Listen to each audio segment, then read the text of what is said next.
Namaste, beautiful world. I hope that you are all very well. It's been a little while since I've done some live transmissions, so I just wanted to reach out and connect with you all and also share something on my just general profile as well, Facebook and such, just to kind of reach out and connect with you all. Normally, I keep my transmissions purely to my student groups and my private group, but every so often I share it publicly to my Facebook profile, especially when the topic I feel is relevant for everybody. So my theme today that I want to bring to you is about miracle, and particularly the miracle of life. So yesterday I posted a statement on my Instagram which says, it's a miracle that you're even alive. It's a miracle that you are even alive. So mathematicians have calculated, and I don't have this on me, and I'm not going to look it up. You can look it up. It's a very widely recognized fact that it is a mathematical improbability. It's nigh on impossible that we even exist as a human race. Okay? So it's pretty much impossible. The probability of us even being here and existing is so small. It's so unlikely. It's so improbable, almost impossible that we are actually here existing. So the fact that we do exist, the fact that we are here, we are alive, we are living this incredible life, we are experiencing being a human being, this journey in itself is a miracle. It is a privilege to be alive right now. It is a privilege to have been given this experience, to have been given this opportunity to have this experience. And I wanted to bring this theme to you because I've been thinking for a while about, how do I really get across the message of the sacredness of life in a really simple way? How do I express, how do I help people to understand that what we have here, this planet, this opportunity to exist and to move through the ebbs and flows of life, is so special. It's so unique. It's such a privilege. And it came to me very, very clearly that, well, we hear this word, particularly within the religious circles, and we kind of go, we sort of tend to switch off to things that have this biblical or religious element to it, because it sort of seems sort of out of reach or out of context of our sort of ordinary life, the 9 to 5, the bump and grind, just get stuff done and survive in the world. Miracle doesn't really seem to fit into that unless we have experienced a miracle firsthand. But the thing is, the miracle we're all experiencing is right here. It's right here in front of us, and we can't even see it because we are so distracted. We are so preoccupied. We've been conditioned to believe that there is something more outside of us that we are to aspire to, that we are to achieve.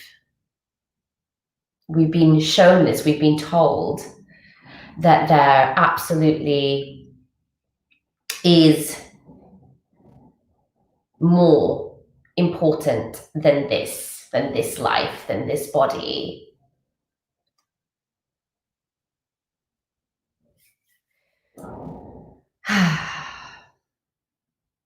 So in order to recognize the miracle and the privilege and the sacredness of our life, of the fact that we are alive. So it's not just life itself, it's the fact that, like, I exist, the fact that my soul has chosen to manifest in a physical form, that I've chosen this to experience this life. That in itself, that soul choice, this individual experience in itself is an absolute miracle and privilege. So what does that mean for us? It means that, well, as I mentioned before, first of all, we had some part to play in this. I chose on some level to be a part of this. So that to me, just even through a process of logic, that to me says or shows me or demonstrates that there is a higher power, more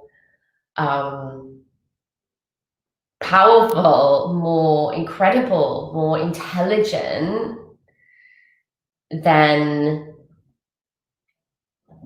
I've even ever recognized. And actually that power isn't necessarily outside of me. It's here, it's within, it's me. I have been consciously a part of choosing this life, of choosing to be here. It's not some random act of like spontaneous combustion anymore. Remember, it's like highly unlikely that this body has ended up on this planet and that we have thrived as a humanity. So it isn't just some random, strange act out of nowhere. This is something specific and calculated and curated, that I am here. And my consciousness, so something that's not outside of me, something from within me, what I am, has helped to create this. Imagine that. This life is like everything, all of the energy, all of the consciousness, the matter that has gone into creating this life. I have been a part of influencing that. So just imagine if I got myself here into this life, just imagine how powerful, what other powerful things, situations, creations I could manifest. Just how powerful are we? Do we really know? Do we really recognize that? Have we chosen to see ourselves for the technologically advanced beings that we are? Have you recognized that? And then for everybody else also to have manifested their lives, and for us to be here as a humanity, as a civilization on this planet, enjoying, creating. Check out all of these incredible technologies and these incredible ways of living and ideas and innovation and creativity that we've created. There's absolutely got to be some incredible force, some incredible higher power that we are all tapped into for this all to synchronistically have occurred. And that same power that is within us is connected to the higher power that binds all of us, the collective consciousness that that weaves throughout us all, that connects us all.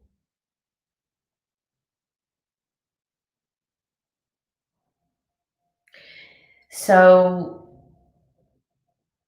when I hear people talk to me about their feelings of worthlessness that they have, the hopelessness, their low confidence and self-esteem, there's a part of me inside that feels really sad that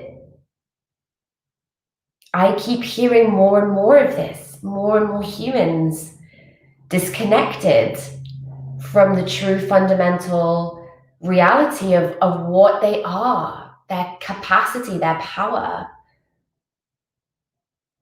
We have forgotten as humans, we've forgotten that it is truly a miracle for us to be alive. It is truly a privilege for us to be alive, and it is sacred. It is a sacred, sacred, sacred experience. And when you say, well, what about people who have nothing and they are in destitute poverty or they're living on the street? How can you say that it is a privilege for them to be alive? Well, I have no judgment over that. I have no judgment whether that is good or whether that is bad. I don't know what life they experienced previously. And who am I to judge their soul's journey? Perhaps they enjoyed lifetimes and lifetimes of opulent wealth. And in this lifetime, they really had to get to grips with and experience what it was like to be destitute, because it would mean that their soul would grow and beyond and evolve beyond what they've ever experienced. And again, with this sacredness of life, we look at this as the journey of the soul also, that it's life after life, that we reincarnate into different lives, and that process, that journey in itself is sacred. It's not just the individual life. When you look at the context of the soul's journey, you're like, wow, this is even more powerful than I realized, because it's not just about the one life that I'm living that is privileged. Certainly for me, it's very easy for me to feel and recognize that I have extreme privilege, in my life. I have manifested so much in this lifetime, and I'm so grateful. I have this beautiful temple space that I'm sat in, this beautiful home. I have a beautiful husband, I have a beautiful family, I have a beautiful community, and beautiful land underneath my feet, and I am alive and I'm healthy and I'm well. Absolutely, yes, I've manifested incredible abundance, so it is a privilege. But it hasn't always been like this in every life that I've lived. And yes, it is easy for me to feel and to say these messages when I'm sat in the warmth and comfort of my own home. But I'm talking about this also from the broader perspective, the eagle's eye, that sort of vision from up above, looking down and really examining this situation, this context, and looking at it for what it is, this succession of life after life. We get to experience new things and learn new things and take that into the next life, and we get to pick up where we left off in that life in terms of our level of consciousness, and we get to grow and evolve, and our soul learns things and picks up things and moves on to the next life.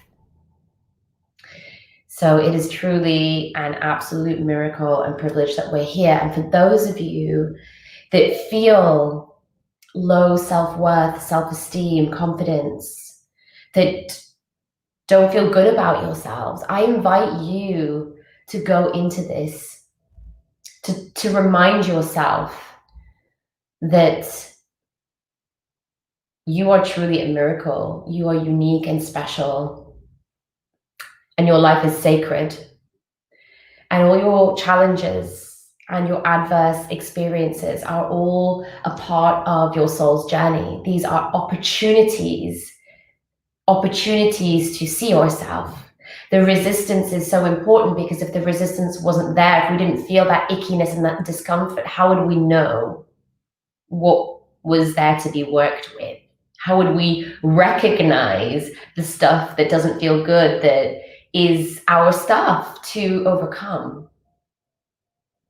If we didn't have those triggers, how would we recognize and realize that we have deeply buried, repressed, oppressed stuff down there that wants to come out and express itself and be heard and be seen and be resolved, be healed?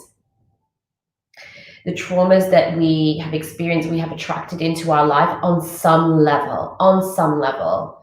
That's not to say that I held my hand up and said, I really want to be abused. It's just somehow that entered into our field because it is energy.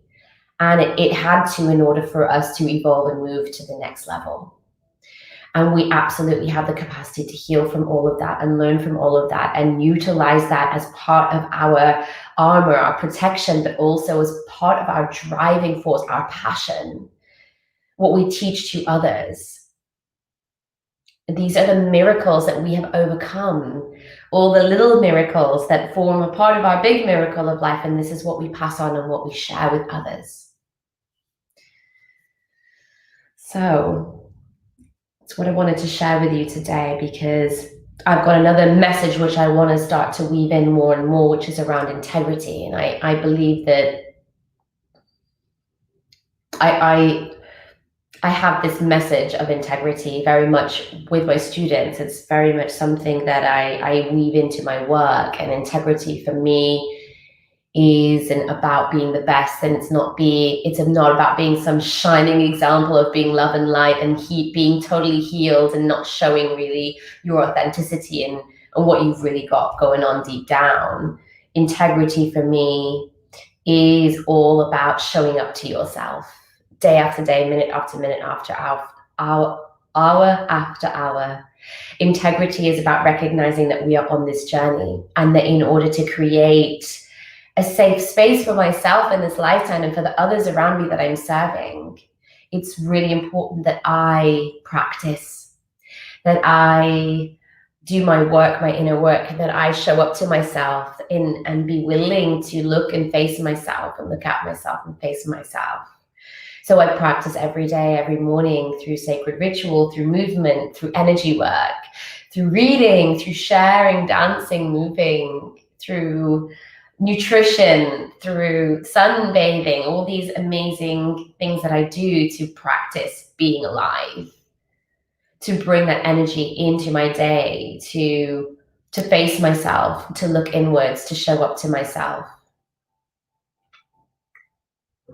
We deserve it. We absolutely deserve. And this is the over-resounding message that I want people to go away with today, is that you absolutely deserve to be alive. You absolutely deserve to feel good about yourself. You absolutely deserve abundance.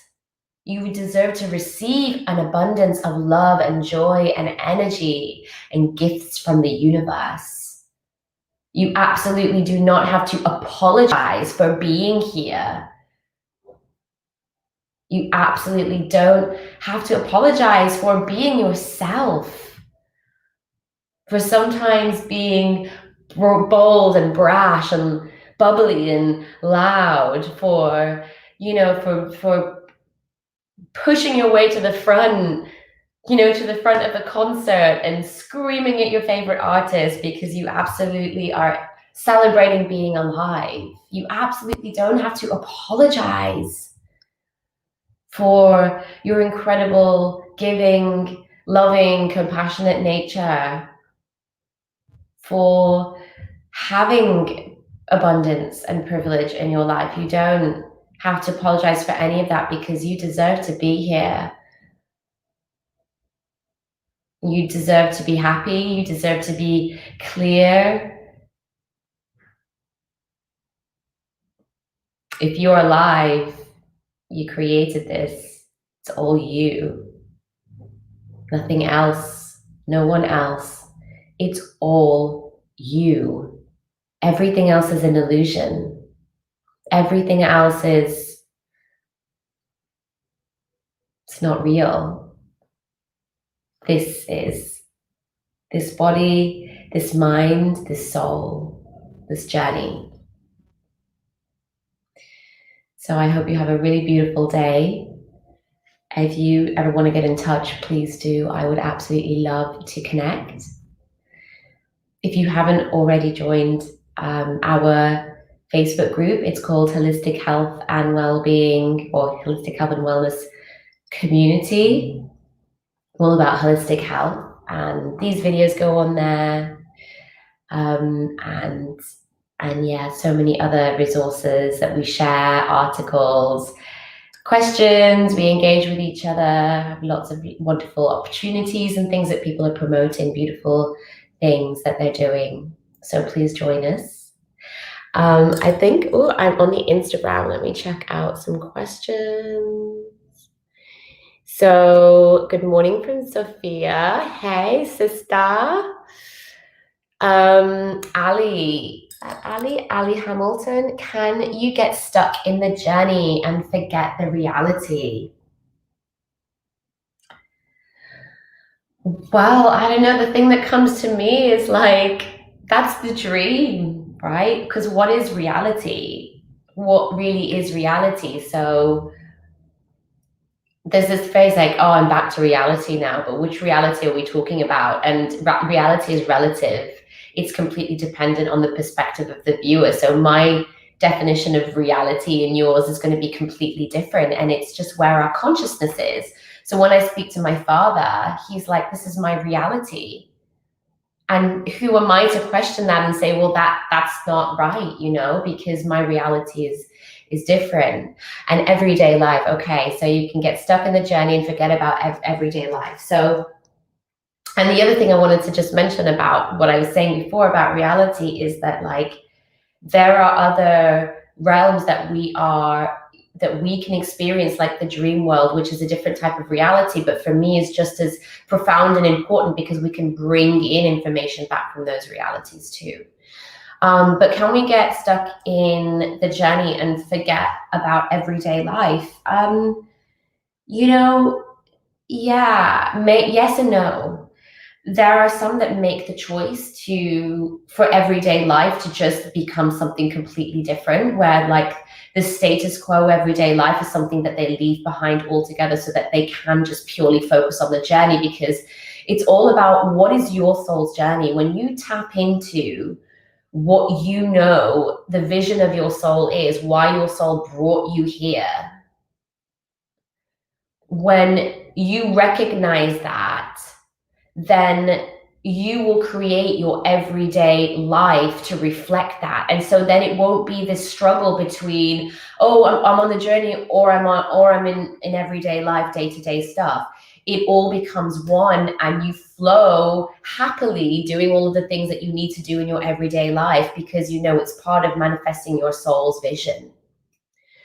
And the reason that is that I can get stuck in my head and my thoughts. So yeah, again, when you really do the work to recognize what your soul's vision is, why you are here, and what is important to you about living and experiencing this life, and you start to make those changes in your life, you start to really embody and embed yourself in the life that you want to live, and you make those choices no matter how difficult they are, then what happens is that you start to live more from your soul energy.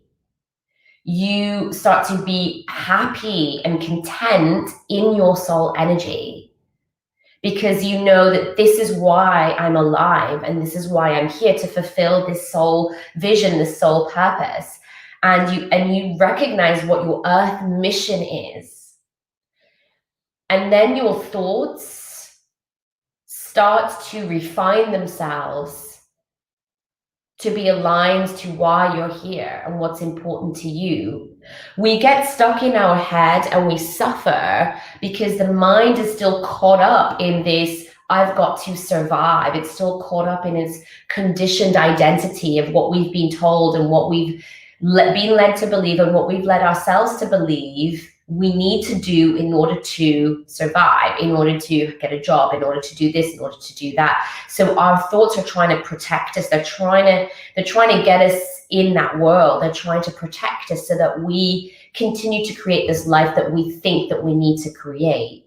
But again, as I say, when we start to embody the life that we know that we're here to live, rather than the life that we've been told or we've convinced ourselves that we're here to live, when we really start to see from the heart, the lens of our heart, of our soul, and we embody that and we live that life, then we start to refine our own thoughts. It's also like this willingness that when we live from the heart, we live from the soul, we start to become willing at a different level to work with the mind and to refine the mind and decondition it from that old way of living. Because if we're going to live from our soul, we're going to embody our soul, we absolutely have to decondition the mind from that old way of living, because it's never going to leave us alone. We're always going to be in conflict and caught between, oh, my heart, I want to go this way, but my head is telling me to go that way. Soul's telling me to go this way. Head is telling me to go that way. If we don't do that work on the mind, to bring the mind in alignment with the heart, we're always going to be confused and stuck between two worlds. So see from the lens of your heart. I invite you to drop down into the vision of your soul. And I do have some videos on my YouTube channel. I've got a couple of videos that talk about soul vision and earth mission. I even have a meditation that you can do to help you drop down into seeing from your soul's vision. So please go and check that out, Ali. It's on my YouTube channel, Natasha Anand Bujihawan. So the links are in my bio. Okay, beautiful. So wonderful to interact with you all. I so love doing that, and I look forward to meeting with you all again. I hope you have a beautiful day and stay connected as always, beautiful souls. Namaste.